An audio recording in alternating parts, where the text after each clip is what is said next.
The Lord of Hosts will do battle for us. Behold his mighty hand.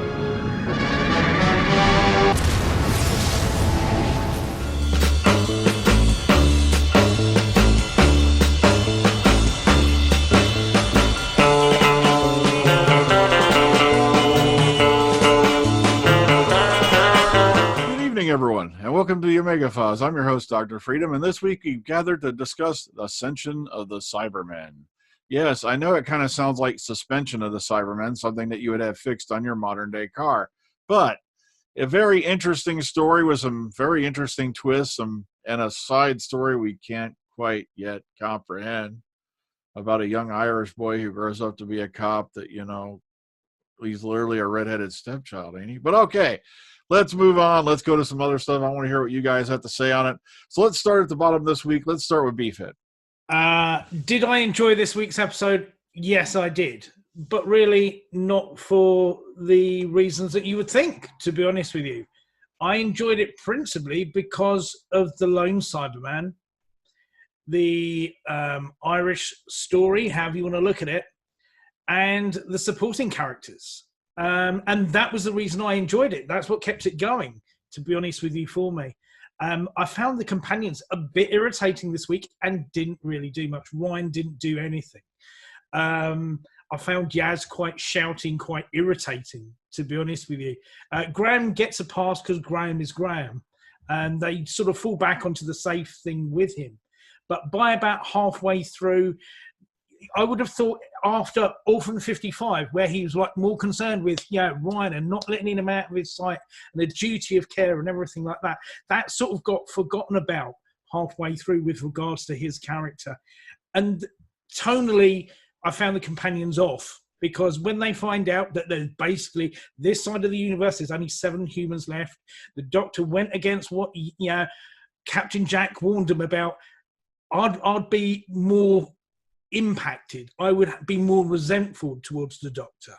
And to be honest with you, I found the Doctor, where I liked her last week, I didn't like her this week. I found it a bit of a step back with regards to her character, where, you would expect there to be some sort of level of understanding. I understand things are pressuring, but when you've got Judy Graham's character saying, what have you got? I've got this, that, or the other. Look, I don't want to hear your life story. I'm not interested in that.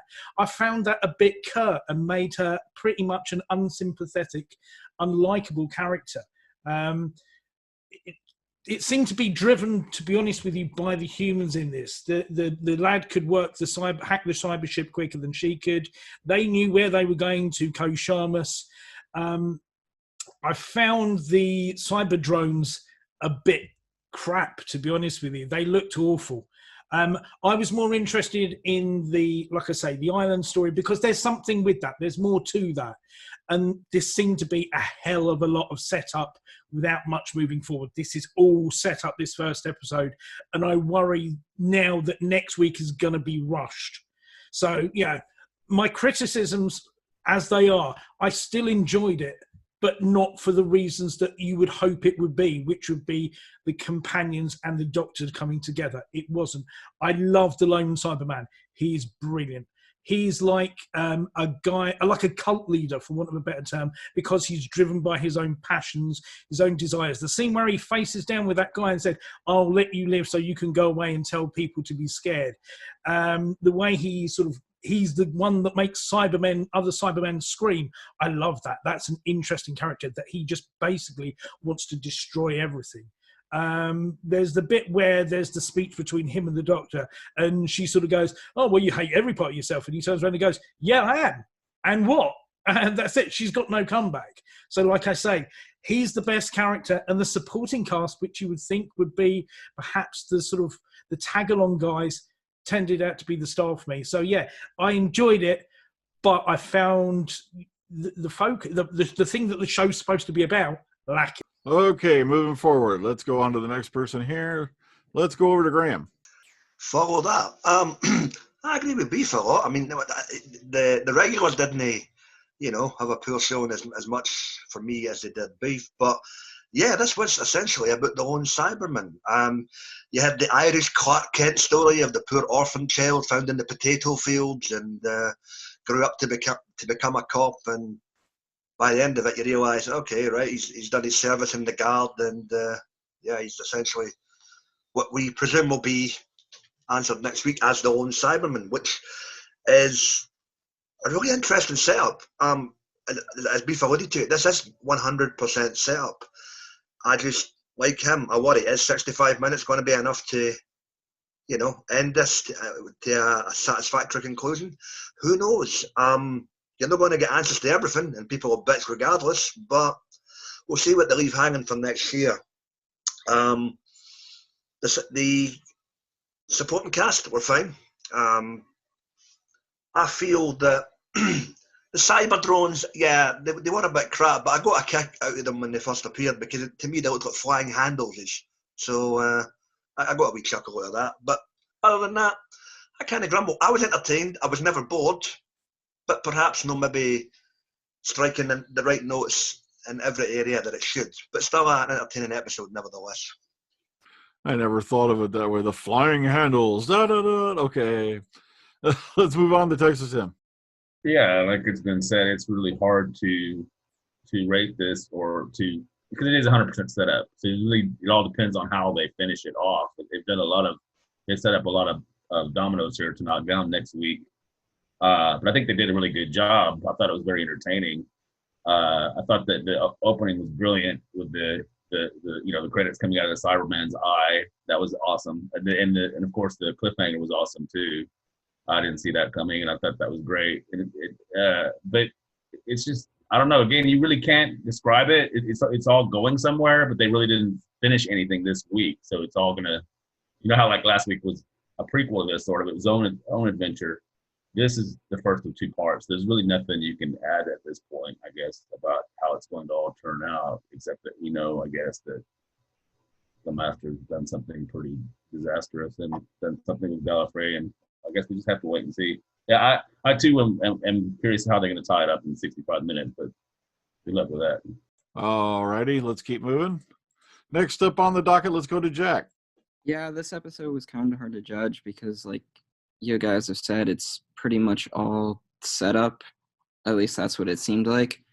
There was stuff I liked, but nothing that really blew me out of the park. I did like the RTD Cybermen. I thought they were a nice touch. The drones were cool, but personally, I'd rather have saw the Cybermats. That would have been way better. I don't know why they didn't just do that. That would have been fun fan service.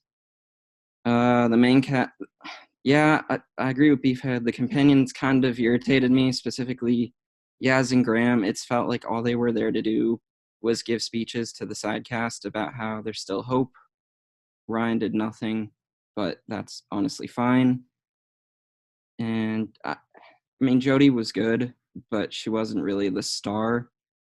But then again, I don't think there was a specific star for this episode. They were all just kind of even. I was going to save it for the later bet, but I'm certain that this Brandon guy, or Brendan, whatever, is Gallifreyan. I don't know why they are keeping that like under wraps. I'm wondering if that's going to tie into the big reveal next week, or one of the big reveals, but it felt kind of weird to keep that a secret. All righty. Yeah, man. I kind of wish they'd give us a little bit more on Brendan. I agree with that. Also, yeah, I can see that now too. The flying Cybermats. That would have been interesting. All right, let's go to Josh. I don't really. I've seen this episode twice, and I don't really know how I feel about it because, like everybody else was saying, like there were parts of it that I liked. Like I really enjoyed the lone Cyberman and how potentially that how I took it as like when he was like when he touched the other Cyberman and like made it short circuit and all that stuff. I'm taking it as they're trying to like rewrite the Cybermen and make them more like human and use their human emotions and anger and not make them as robotic, which could be interesting. But but I was just the whole what was that planet called? I can't even remember. The one they went to, it wasn't a planet, it was that guy. I can't remember what it was called. That whole plot line was just kind of weird and off for me, and they just have a lot to deliver on, and I don't know if they're going to be able to deliver on all of that within. How long is the finale supposed to be? I don't even know. 65 minutes. I don't know if they're going to be able to deliver all that in 65 minutes. But I enjoyed the Cybermen, which is kind of rare for me because the Cybermen kind of got old for me. So it was interesting how they're trying to like revitalize everything. But other than that, I was just really confused. So I know they caught me off guard with that whole side storyline. I'm hoping that pays off, with the Irish guy. I really hope so. Okay, Kellen. Interesting story. It always about the same speed, doesn't it? There's no time for character development much from the side cast. And earlier on again, this has been said by four brothers. Yours and Graham, they're telling everybody they seem to know how to work a lot of stuff, and that's strange. And the guy knows how to hotwire a cyber ship. That's very strange. Suspicious. Anyway, I don't know. We'll wait and see what the second part brings. Alrighty, okay, moving forward. Next up on the docket, let's go over to William. Hey now, everybody. Like it was said earlier, everybody been saying, this is the build up to next finale episode. So it leaves us with a lot of questions, especially the part on Earth, the past and all that. With Brandon like that. So hopefully we get a answer to that next week. For that one, the doctor was played pretty good. She did a solve and defeat the Cybermen as best as she could, and she couldn't do it. And hopefully she could solve something next week, because it's gonna be weird, because at the end of this episode the Master showed up, and like we all expected it, because it's at least the finale, so we knew he was gonna return. But the way he has popped out of the blue like that, like, man, hopefully we get a lot of good answers out of it. But the funny thing is, it's just next week is only 65 minutes. It should have been 90 minutes, because I don't know how the other doctor's gonna pop in and deal with this if she appears at all. She might end up just returning next season, like before we know. So that's a lot of it builds up so many questions, and hopefully we get a lot of answers next week. So whether we get everything answered, I don't know. But the one thing, like Pete said, the human Cyberman, he played his role very well and very menacing, and I wouldn't mind seeing him come back a couple of times, because the way he talks to the doctor like that and puts her down and brings fear. I mean, you haven't seen that in such a long time with a Cyberman. And I was shocked there was so many Cybermen in that ship. I'm like, wow. I said, if there was so many Cybermen, then what was the point for him to getting that, that thing last week to revive them? Because there already was Cybermen around for him that he needed to be done. Was the only thing that bugs me out, like I asked the guys earlier about the scene with the grenade, because we saw that the human Cyberman, he put his hand in front of it like to block it. So I was surprised that there was no scarring in that hand at all, or it may have got blown off. So I thought, what kind of grenade was it? And I'm a bit perplexed that when the doctors try to trap to defeat the Cybermen was obliterated, and I'm shocked that she didn't gather everybody and then summon the TARDIS to grab them all right then and there and take off. So I'm like, ooh, that's weird, because she said she couldn't reach it. They couldn't get to it on foot. It was so far away. Like man, you hold all that equipment and then don't have a way to get to it that quick. Hopefully we get a lot of good answers next week. and then there's other stuff I get into in a little while. All righty then. Okay, next up, let's go over to AJ. All right then. Hi. I'm gonna say this is probably the best Chibnall episode that he's ever written, and why can't he write more stories that are like this? You know, they're compelling, engaging, and really well written sci-fi. I like the ship that Graham and Yaz escaped on. It was all stuck together with tape and chewing gum, and it's flying through space like that, like it's on a bit of string. It was awesome. I loved it. The Cyberman, the lone Cyberman, he was menacing, and it's good to see the Cybermen back being just mindless. Well, not mindless, but they've got an intent. They want to wipe out the humans, and I would love to see them go face to face against the Daleks, because that would be a hell of a battle there with a Cyberman with human brain, no emotion in Hypno. So the setup for next week will be amazing. Hopefully they don't bollocks it up, because it's 65 minutes. They haven't rushed any sonic screwdriver out. Bang, episode over. I'll get more into what I did and didn't like, but so far it's a pretty good episode. All righty then, let's keep going. Next up, let's go to Connor. Interesting little predicament here, because usually it's the writing that lets down the episodes, but this is actually a really well written episode let down by some maybe less thought out editing. I think that part of the comprehension of the episode comes from the editing of how every scene fits together, and some of this just got a bit jumbled. It got a bit incomprehensible towards the end. I think you didn't know where you were. It was all over the place. It was a bit fleeting in places. Having said that, because it is, as everyone has said, pretty much before me 100% setup, it's left me with a lot of questions, so it's done its job as setup. But again, like all I'm thinking of now of the episode is that Sacha Dhawan in 30 seconds stole the show. Again, he's too much of a good powerhouse actor, I think, to put in an episode like that where you want the other people to really shine. Jodie at the beginning, very competent. I'm really beginning to sort of like have a massive U-turn on Jodie's incarnation, because she's actually starting to show some proper sort of depth.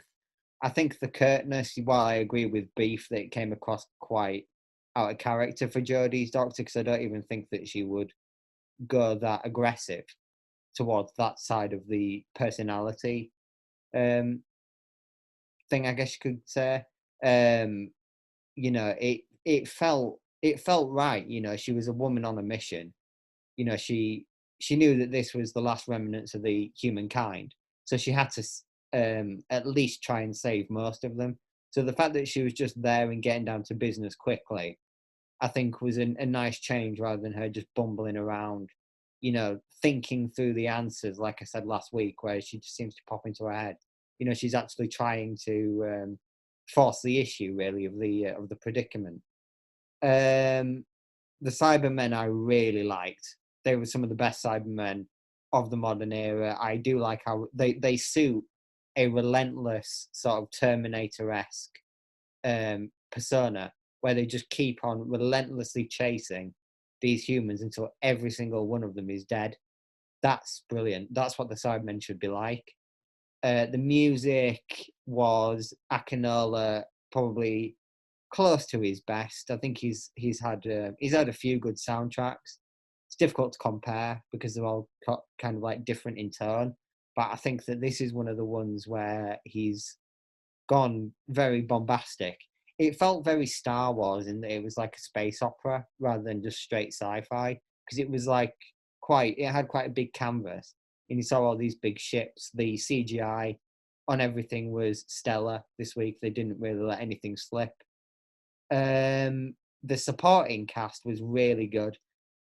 Ian McElhinney, the minute he was announced, it's not like I wasn't excited anyway, but he's a great character. I'm actually very intrigued to find out what he's all about, because I think there's more than meets the eye to him. I think that he could well be a Time Lord as well. I think there's a lot of people in here that was set up to be, something more than they are. So Ravia, McElhinney's character, who I can't remember the name of either.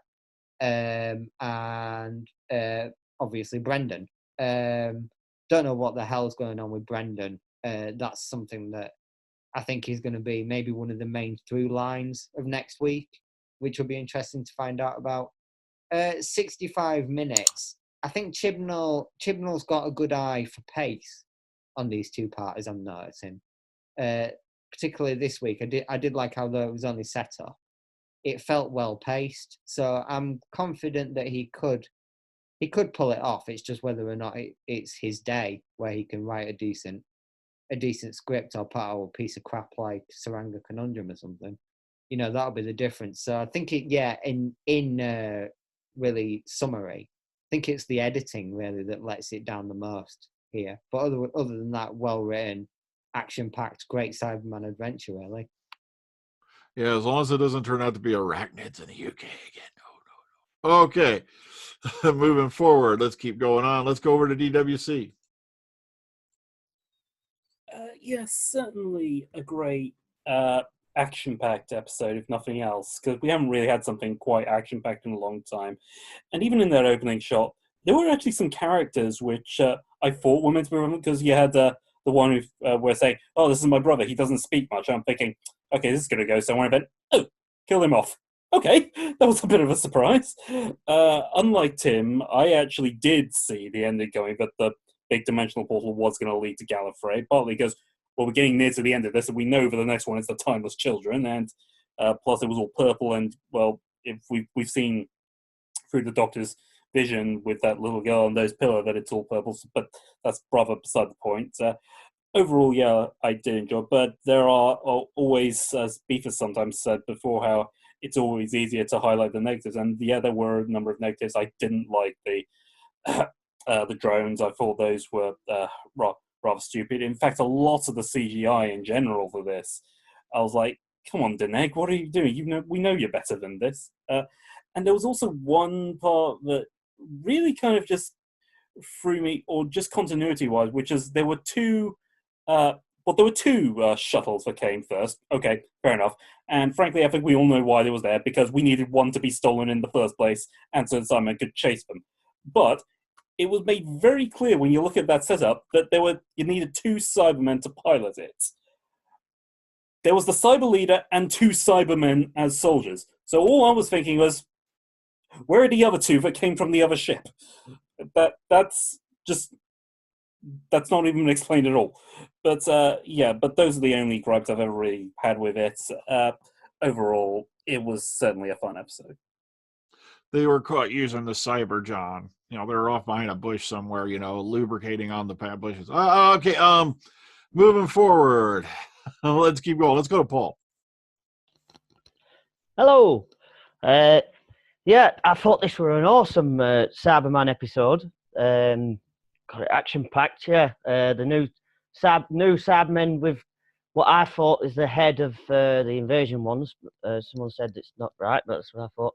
They look really good, and I like the bit with the salute, like that. That bit's brilliant.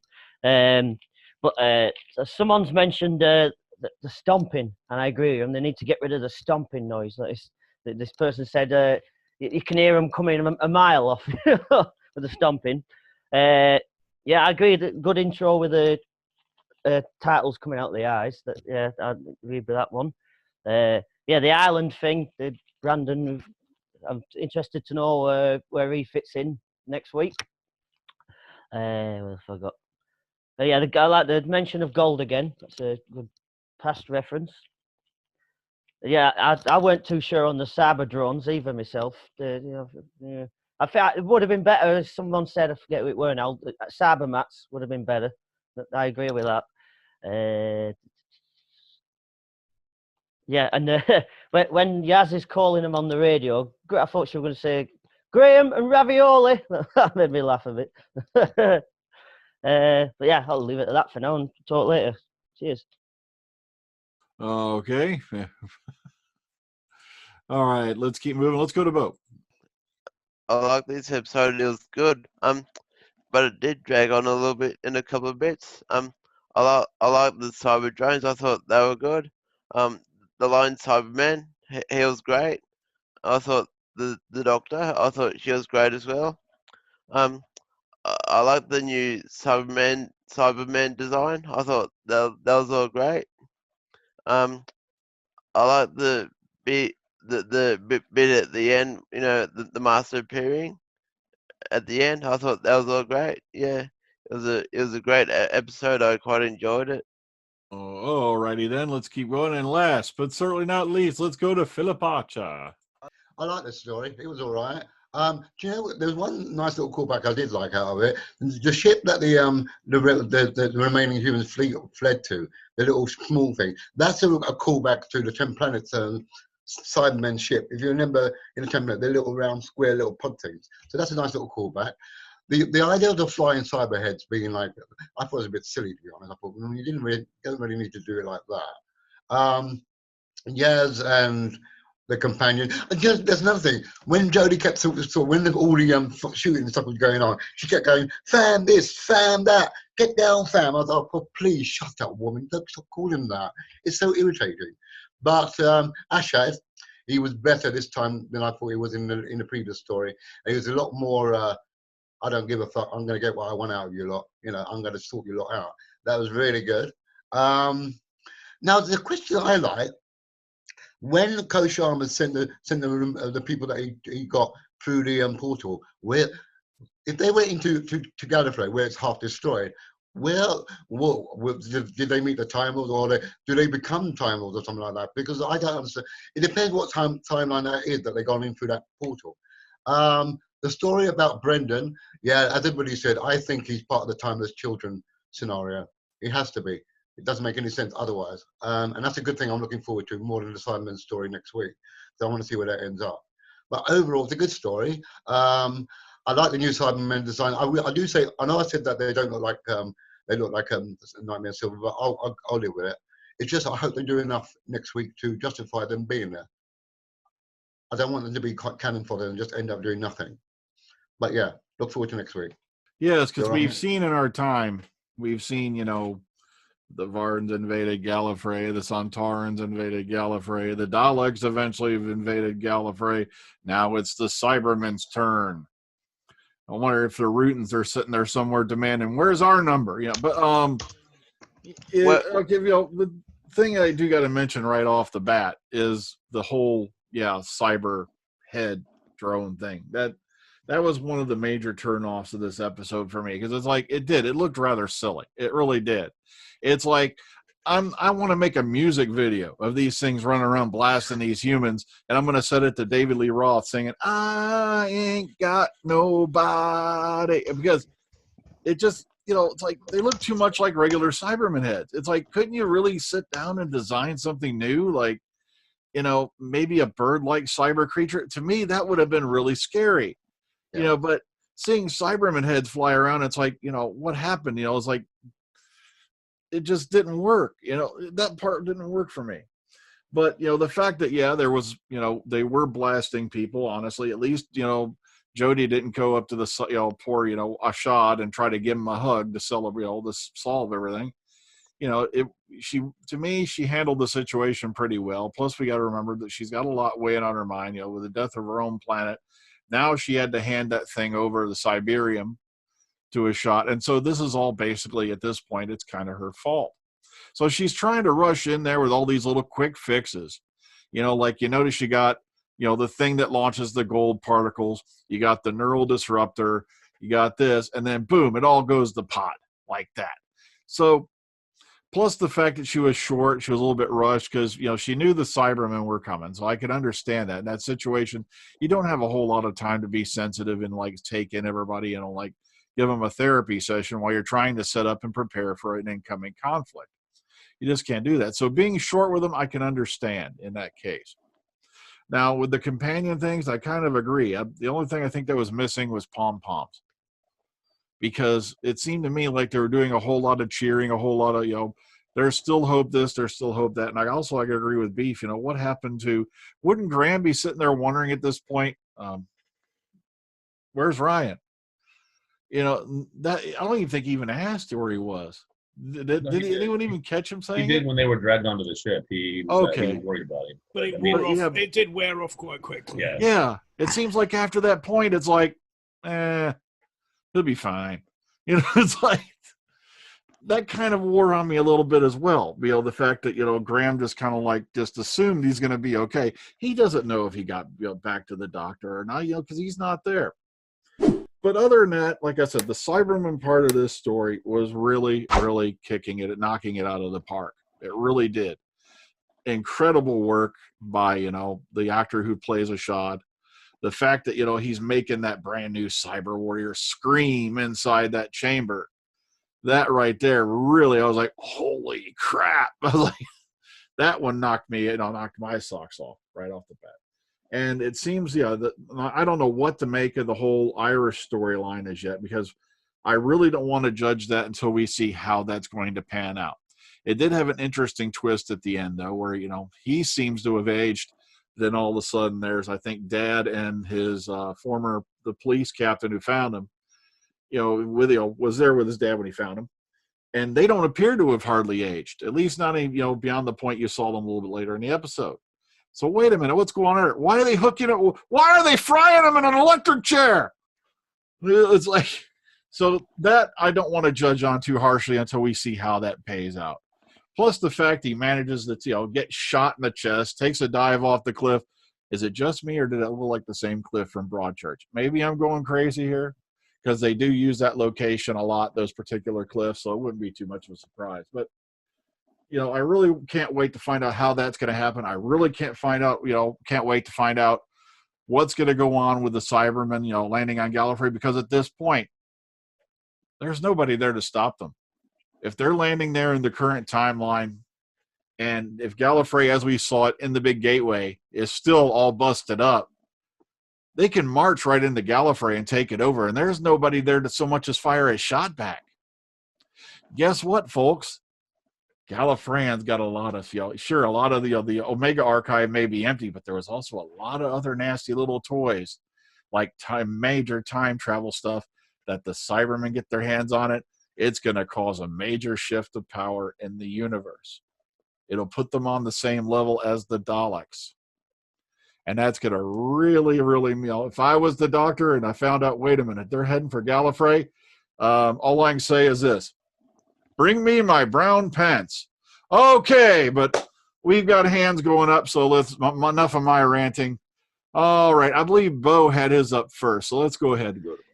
Yeah, Phil mentioned what I forgot to mention. You know, I too think that that Brendan is one of the timeless children because of him surviving the fall and that. And also on what you said, Dr. Freedom, the Cybermen have been on Gallifrey before, like on the Five Doctors, and also in the supremacy of the Cybermen comic books. So yeah, I just wanted to point that out. Well, remember in the in the Five Doctors, there was just 2 squads that were brought there to fight in the Death Zone, so it wasn't really an invasion of any type. And I can't remember that one box that you mentioned. Like I said, there's a lot of Big Finish I haven't listened to in like a decade or more. So, but all right, how many here before we move on to the next person? When they saw that big ship hanging there in space, you know, the survivors immediately thought of Sword of Orion. Yeah, that's what immediately jumped into my head, because the ship that Charlie and the 8th Doctor wound up on, it was like mega huge. It had its own conversion facilities and so, and that's what the first thing that popped into my head was. This is like the Sword of Orion, this scene right here. But all right, let's go to Paul. Yeah, one bit that intrigued me is that you were just talking about a second ago, that Brandon getting taken into that back room with his dad and the captain, whatever he said he were. His dad looks at the clock, you know, as though quite curiously. So I wonder whether, you know, he might be at the Time Lord or something. But I've got a question about. You also mentioned the torturing the other Cybermen. What was that all about? Why was he torturing them Cybermen? Does anyone know? I think they were disabling their inhibitor, making them more human. Oh, right, yeah. At least that's what I think it was, yeah, because they really don't feel fear. So it's like, all right, moving on. Let's go to Beef. I think there is a lot of foreshadowing in this. Co Seamus, I think that he emphasized the word time a lot. It's sort of, well, have you been in the war? And he says, yeah, for a very long time. How long have you been here? For a very long time. And also, I think there's something going to happen, whether we think it's that there's going to be a happy ending for Graham, that he's going to go off with What's-Her-Face.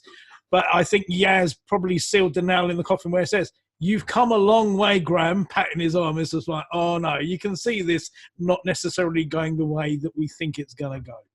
I think perhaps we could be seeing the demise of Graham as opposed to Ryan, to be honest with you. It wouldn't surprise me if we see it go south for him. Okay, I feel like a baddie because I forgot to look this up. Do we know who the actor is who played Coach Sharmas, by the way? Ian McElhinney. Okay, because he reminded me a lot of, I hate to admit it, but like I said, the way he spoke, his mannerisms, he kind of reminded me of Jorah Mormont from Game of Thrones. Just He's actually in Game of Thrones. He played Barristan Cellmate. That's where I seen him at. Okay, I was sitting there puzzling. I knew I should have looked it up beforehand, but it's like, I know this guy. Wait a minute. And the way he's speaking with such authority and all that, really kick-ass actor to handling those scenes. Okay, let's go to Philip. Sorry about that. Trying to get my new thing on. I'll tell you what was a bit of a waste of time. At the beginning, when Jodie and the companions turned up with all their little tech, thinking they're going to help the last of the humans, and that tech just turned out to be useless because the Cybermen just went bang, bang, bang, can't use it anymore. That was a bit whatless. So that made her a bit fallible to trying to help them out. Well, she made the classic mistake. She underestimated the enemy. And so apparently this, Ashad guy who's running things, he's a lot smarter than she thought. He kind of saw that coming, maybe. All right, let's go to Graham. Yeah, just to retract what I said earlier with regards to Brendan's story, the old, what's that opposite Superman story where what's the name of that story?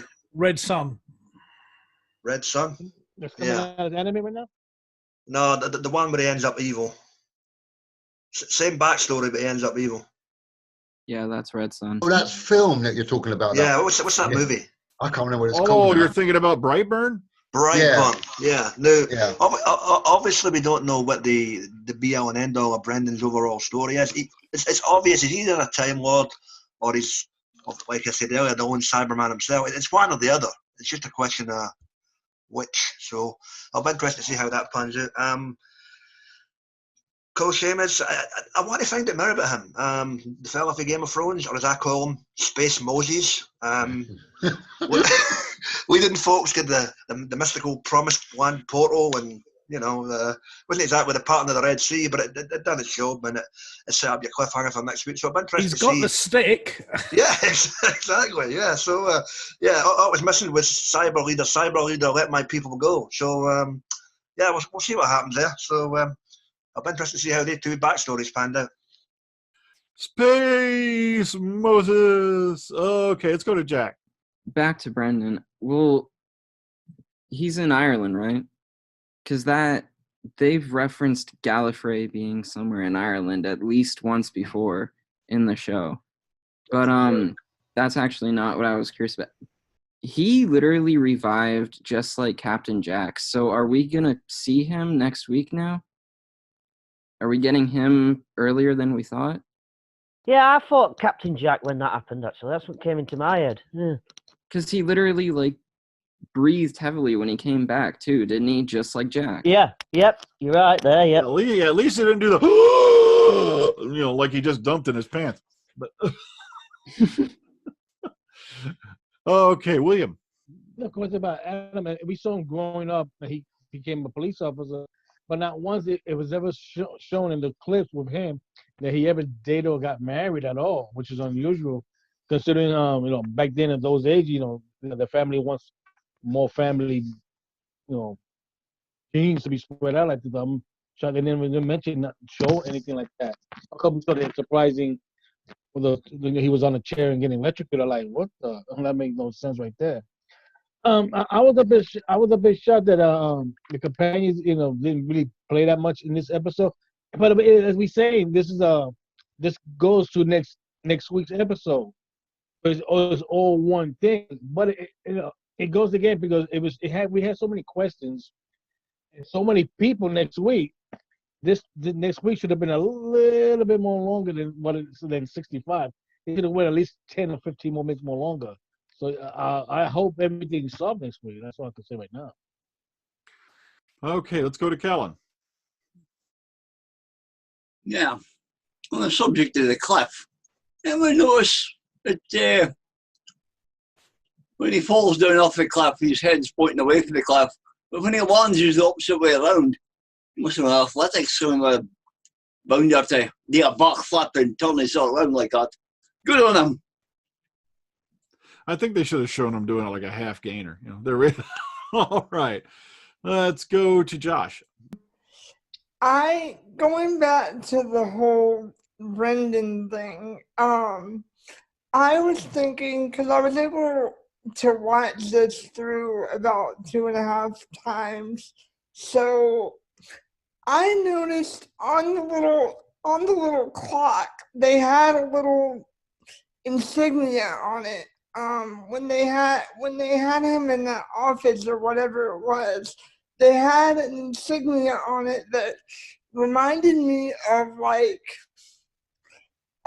whatever that captain was in Torchwood that was like that worked with Jack. Like he had a very similar insignia type thing, and I can't exactly remember what it looks like. But it makes me think that Brandon is like part of the Alliance or whatever Jack is a part of, because when he was revived, he didn't like regenerate or anything like that. So, and it was very similar to how Jack was revived too. So that was interesting to me. All righty. Let's go to DWC. Well, first of all, someone actually highlighted my original question, which is why on earth was the lone Cyberman just jacking into that, torturing that other Cyberman, because it didn't really make any sense to me. But equally, something Phil was saying, I think he was asking what the fact that the portal led to Gallifrey, does that mean all the people are Time Lords? I don't think that's exactly what I said, but I am certainly thinking along that line, because frankly, ever since it was pretty much revealed that River Song was Amy and Rory's daughter, that just made me think. It just all made me think about the fact that all Time Lords are Gallifreyans, but not all Gallifreyans are Time Lords. And I think, so what does that actually mean to be a Time Lord? Does that mean Time Lord society has actually been predicated on multiple races? And this is I think it's a good guess. That's what's actually going on here, but that's just a guess, obviously. Well, one key thing I noticed is when old man Co there, Space Moses, says that he'd never seen that happen before. It never looked like that before. So kind of makes me wonder. Okay, AJ. That part at the beginning of the episode where the Doctor and the companions show up at the hill with all their tech and they're heading down to the valley, they should have cut that. That scene was pointless to me. I think it was no point. They should have just shown up at the settlement to save the people. Also with the Cyberheads, I wish they started playing Flight of the Valkyries as the heads were flying around shooting at things. That would have been funny as hell. And the whole thing with what was his name, Brandon? I think maybe he is like the timeless child, because when he picked up the clock and he put it back down again, his dad, the time on the clock started happening again. So it looks like maybe they're extracting something from him instead of electrocuting him, because they put a headset on him, sort of like the Chameleon Arch. Interesting. Okay, Connor. One thing I liked about this episode is how it made me look like I had Tourette's, because I think the biggest thing I said throughout the whole episode, particularly about the companions, was they are fucked, because it felt like the stakes were that high that at any point any one of them could have died, and I think that's how you write a finale. Really, that I think Chibnall did a really good job at keeping the tempo up to a point where it was unrelenting, and that worked despite the editing, which I mentioned earlier. I think just for someone who, you know, for a large amount of time throughout his era, we've kind of, you know, not underappreciated, but kind of, you know, we've not really seen much promise, I guess you could say, in his writing. To write an episode like that, yeah, that's almost changed my mind on Chibnall as well. If he can keep doing that, that's great. Whether he will or not, though, remains to be seen. My second point, that older brother, what an annoying arsehole. Like, what is he, like, why has he got to stick up his arse? Like, it's kind of that, I just found his attitude to be appalling, to be honest. And I think that he could partly be blamed for his other brother's recklessness, that when he ran out into the battlefield, I guess you could say, and got himself killed. You know, I think I would want to do that as well if I had a big brother like that trying to like hold me back. You know, that it's just one of them annoying characters that most episodes seem to have, that, you know, kind of do little to nothing to the plot, really. Okay, Texas Tim. Regarding the final scene, you said he said that he'd never seen Gallifrey before through that portal. So I'm assuming, is it not true that it was the Master who came from there, which is why, in other words, did he not hijack the portal and come in himself that way, versus the idea that portal always leads to Gallifrey? You know what I'm saying? Yeah, because he That's a did good see, point, never too. seen it do that before. Oh, sorry. Go ahead, Paul. I'm sorry. I was just saying it's a good point. Yeah, that's a good point. Yep. Okay, back to beef. I think they did say about the boundary, though, that it changes every so often. Every time someone goes through, it changes, and I think he says it's never like that. To be honest with you, I would sort of counter Connor's point with regards to Chibnall and pacing about, oh, you know, it's a situation where anyone could die. We had that in Spyfall Part 1, and it had a really crap way of getting them all out of it, in my personal opinion. I do think too much time. I think they spent about 10 minutes of the whole runtime on your setup scene of the first part, which really amounted to nothing. You get because he says, you know, she's a nurse, there's a teacher, there's a driver. These aren't people who are gonna fight. These are people who've got no clue. They've only got as far as they have by running. Yeah, they say they want to stand and fight, and the doctor says, well, you're going to get killed. Well, then concentrate on getting them out of there than rather forcing a standoff point, to be honest with you. Yeah, she came up there with, whatever she could hodgepodge together and everything like that, but didn't really seem to have an alternate plan, which Doctor Who, or the character, has always had. And that's why it just seemed to be a little bit of a character clash for me. It seemed to be a backward step as into how you want to have a Doctor, to be honest with you. From last week, it was really good, but I just felt that she got a step backwards last week.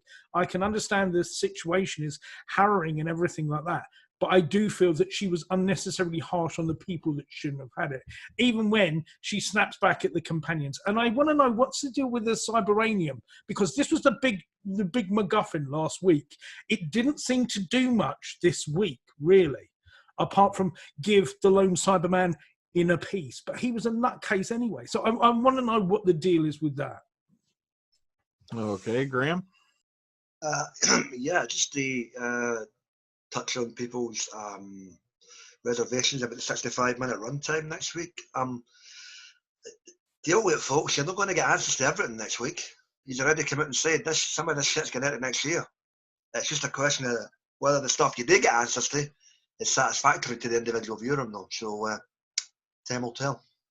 Yeah, like I wouldn't count on an answer to Joe Martin's Doctor or anything like that. I wouldn't count on them, answering everything, because they went into this knowing full well they were going to be back next series. So, they probably set these up as multi-year arcs.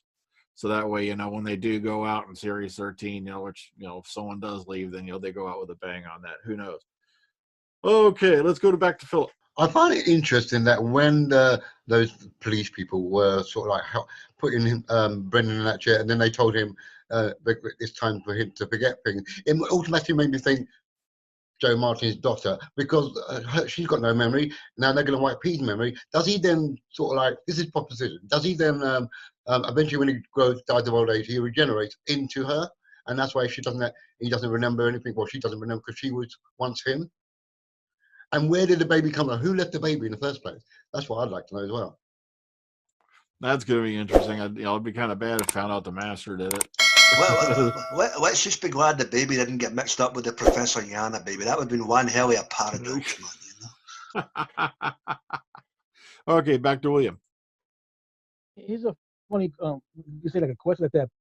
When Graham and the people he was with was in the ship, and then of course the Cyberman was waking up, why didn't he tell the dude that was powering up the ship to shut off power to that section of the ship where the Cybermen won't wake up? Because you can control sections of the ship. And I was like, why did he shut the power and seal the doors when the Cybermen that was awake, couldn't walk, get through other rooms like that? I was like, I was like perplexed. Like you could shut off the power in that area. Like, I was like, what happened there? Okay, Jack. In terms of the Siberium, I think that Ashid or Lone Cyberman, whatever, said that it's what led him to the ship full of soldiers. I think he said that, like when he entered it. Also, it told him about the doctor, so it kind of like, It he basically absorbed it, so he had all the knowledge of the Siberian within him, so he knows what he's doing every step of the way. Yep. Right, Kinda like scary. without the Siberium, I don't think he would have found the ship or known that the ship was active, dormant, whatever. Mm-hmm. Okay, Connor. On a kind of speculative note, one thing I came out of this episode thinking is that one of two things is going to happen. The fact that you have kind of like a mass human migration to Gallifrey through that portal, they're either going to address the half human, half Time Lord thing. Maybe not so much, maybe more like in the Eighth Doctor vein than in the hybrid thing that we got from Series 9. But I also think that there is a very big possibility that we could be seeing at least one Cyberman that's a Time Lord, and that in itself is a very, very dangerous and very threatening villain in itself. I think that's a situation that the Doctor would like to avoid, is having giving the Cybermen what's the word, new bodies, really new armor in their sort of repertoire, their weaponry, giving them someone, basically one of the most powerful beings on the planet, and then converting them into their own kind. There's still, the Time Lords could well still have certain, little quirks that the Time Lords tend to have. The intelligence, the control of time, even as a Cyberman. So I think that they're setting up, maybe not. As I said, it's a purely speculative note, but I think that I wouldn't be surprised if either of them two happen, especially the half human, half Time Lord thing, because they did mention that only a few series ago with Series 9. So I don't know why, but the term Cyberlord scares the crap out of me. Okay, AJ. Yeah, it's good to see Graham has got his groove back with Ravio saying that she's interested in him tonight. That was kind of cool. Ravioli. Okay. Texas Tim. No, I was going to say I disagree with that, because a Cyberman is basically a zombie, and you could turn a Time Lord into a Cyberman, but he would lose his Time Lord abilities, I would think, because he just becomes nothing more than a zombie and having a suit. You know what I mean? I don't think a Cyberman that has access to Gallifrey would become more powerful, unless there's some, weapons or something like you implied earlier that he might find. But if the Master destroyed Gallifrey, chances are he destroyed all of that shit too. So I mean, I don't see it that being a big threat. As for the half human thing, I think they're just trying to quietly forget that. That was a joke in the '96 movie, basically. Okay, Philip. What if right? The people that were sent through the portal become the Shibugans of Gallifrey. You know, the people that live outside of the Citadel. And then from that point on, you get the build-up of people becoming Time Lords because there's technology that makes them into Time Lords. And that's just a thing. But I don't think it's going to be that way. But it would be interesting if they were the original, like, settlers of Gallifrey that become Time Lords eventually. Well, I don't know. Am I crazy? I'd have to go back and rewatch the episode because when they showed the portal, I could have sworn it was showing Gallifrey as it is now. You know, It was decimated. Yeah. So them showing up there now wouldn't do any good. Yeah, but you probably get a rebuilding of Gallifrey, a second rebuild, a rebirth of Gallifrey, sort of thing.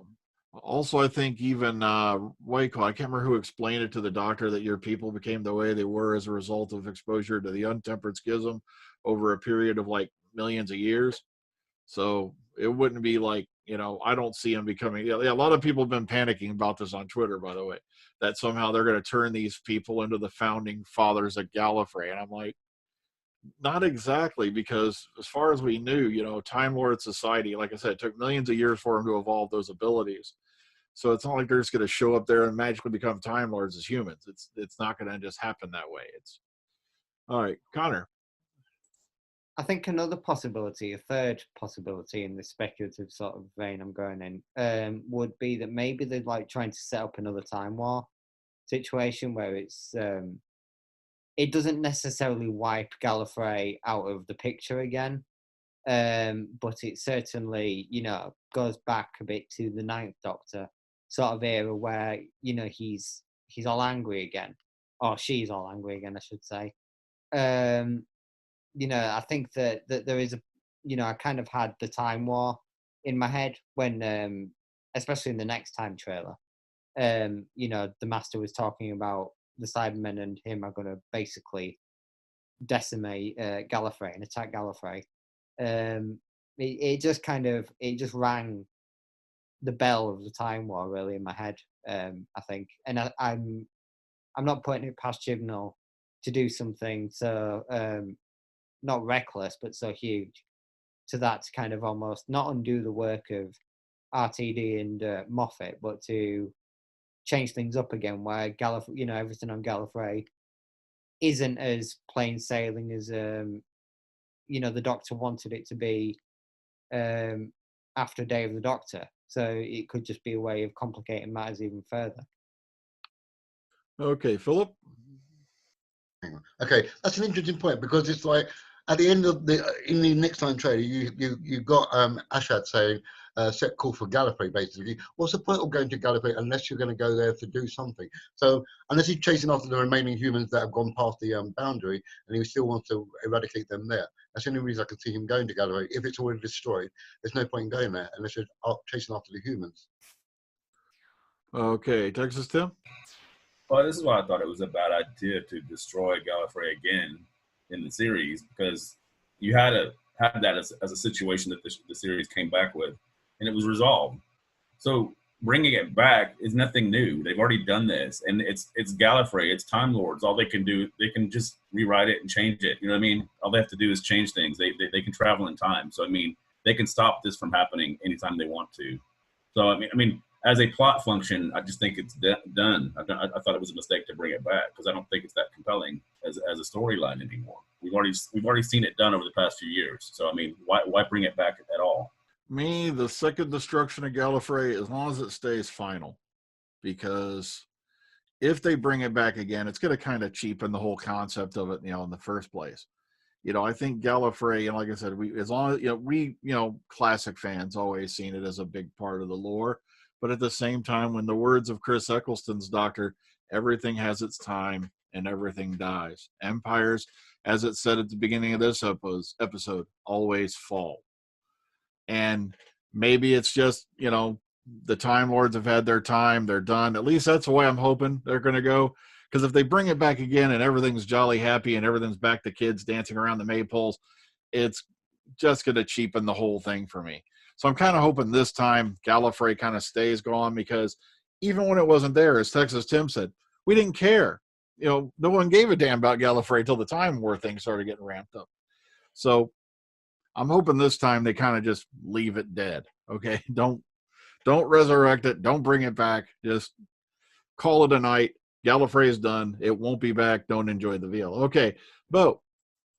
Yeah, I just want to say that if they're gonna keep on doing that, if they're gonna keep on destroying it, putting it back, destroying it, putting it back over and over again, it'll start to get boring after a while. Yep, you nailed it right there. Exactly. Connor. I think, to be honest, to kind of tie in with what Jodie said last week about not losing anything else to the Cybermen, I think if they kind of ended on an Earthshock sort of note where the Cybermen kind of win at the end of the finale, and they leave it there, and then we don't see the Cybermen for a while, but you know, the sort of the intensity and the sort of weight of the situation of the Cybermen winning still kind of lingers over the Doctor and the companions.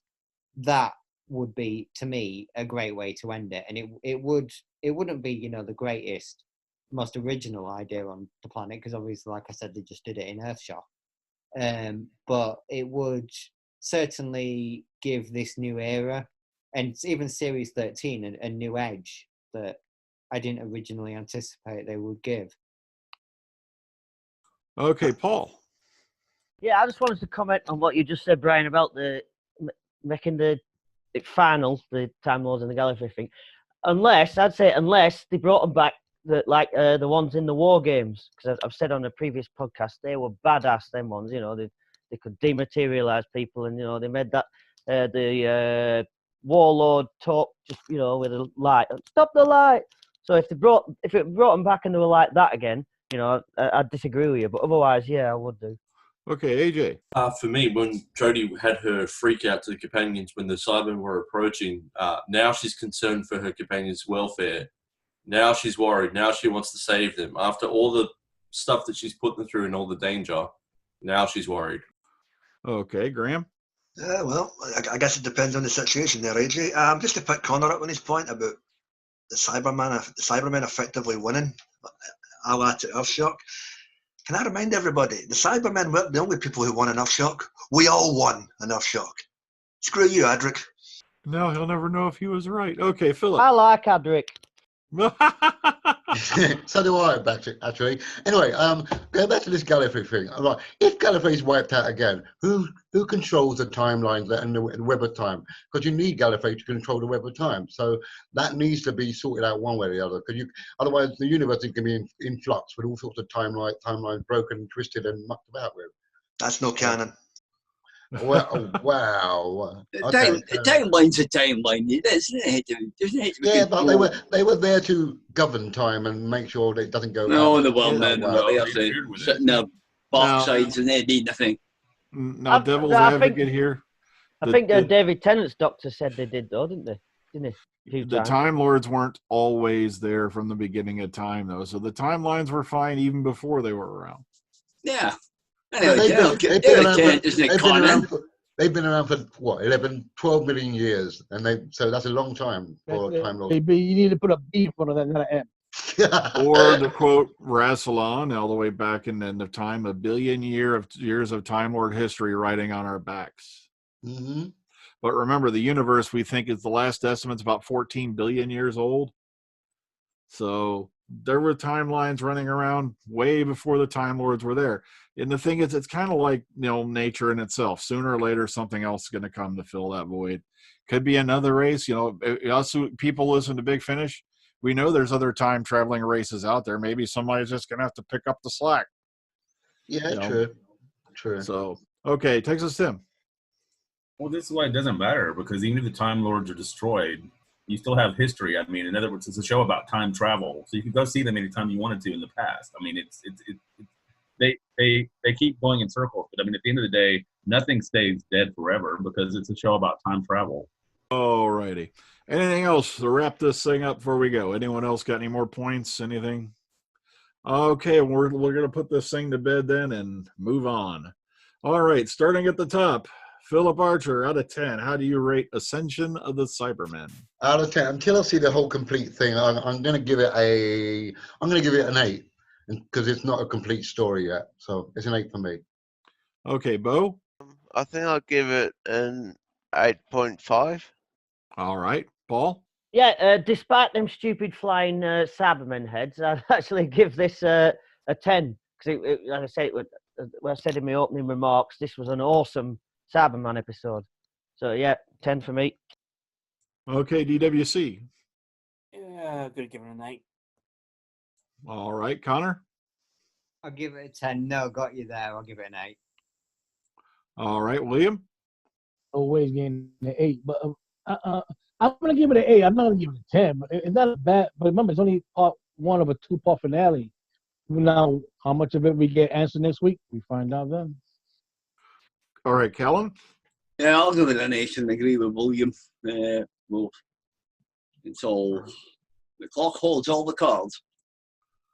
All right, Josh. I'm gonna give it probably a like a 7, just because it's got to resolve plot holes and all that, and plot threads and all that. So hopefully it'll do that next week. All right, Jack. I'd rather see part 2 before rating it, but for now, I'll give it an 8. Oh, Texas Tim. Well, as has been said, it's all set up, but it's all very good setup. So I'm going to give it a 9.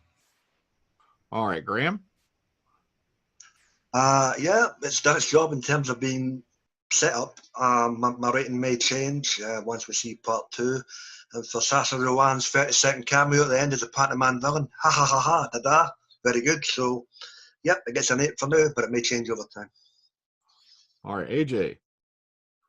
For me, 8.5, but I'd like to see what happens next week. It might go up or down. And Beefhead. For me, the story was driven by the secondary cast. I enjoyed it, and the Brendan story was interesting, and the Lone Cyberman stole the show, in my opinion. The Doctor and the companions did very little, contributed anything that I feel could have been. It was a missed opportunity. I'd have liked more plot development, so I'm going to give it a 6.5. Okay, I'm going to give it a 9.5, and because it did the job it was supposed to do. It set things in motion for the finale that's coming up. Now, whether the finale pays off the same way, that's the big question. But I had to take half a point off for the flying handles. It sounds like a trapeze artist group, the Flying Handles.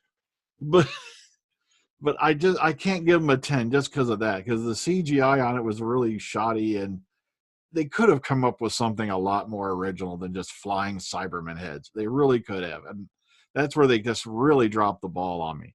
But I'm willing to forgive everything else because of the fact that, yes, it did the job it was supposed to. It's got us lined up for next week. And speaking of next week, we'll be back to discuss The Timeless Children, which is going to be interesting to see what gets wrapped up. Will all our questions be answered, or will we just have even more questions? Because from what I've heard, there's a lot of these arcs that aren't going to be resolved probably till next year, because these guys knew going into it they're going to be back next year anyway. So I don't think they counted on tying every single thing off. So until then, everybody, please take care of yourselves, each other. Check your pressure on your tires on your car. Make sure your oil changes come regularly. All kinds of good stuff. Until then, good night. Bye. Good night. Bye. Space Moses. Yeah.